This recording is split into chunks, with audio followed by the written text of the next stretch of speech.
Debits and credits, a quick tutorial guide. This quick tutorial provides an overview of debit and credit accounting, a fundamental concept in finance and accounting. We'll explain the basic principles and how they work in practice. What are debits and credits?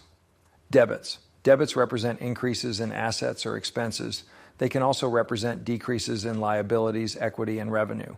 It's a crucial aspect of double-entry bookkeeping, a fundamental accounting method businesses use to record and track financial transactions. Credits. Credits represent increases in liabilities, equity, and revenue. They can also represent decreases in assets and expenses. The concept of credits and debits ensures that the accounting equation, assets equal liabilities plus equity, remains balanced. The rules of debits and credits.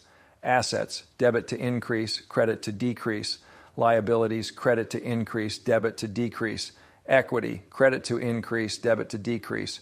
Revenue, credit to increase, debit to decrease. Expenses, debit to increase, credit to decrease. How to apply debits and credits. Cash received, increase in assets, cash, so debit. Sales on account, increase in revenue, so credit. Paid utilities, decrease in assets, cash, so credit.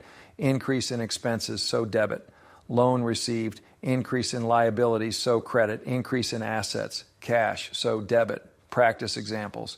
Basic entry, record a purchase of supplies for cash. Sales revenue, record a sale of goods on credit. Expenses, record the payment of rent. Many of you have inquired about the artificial intelligence, AI, software applications we are using.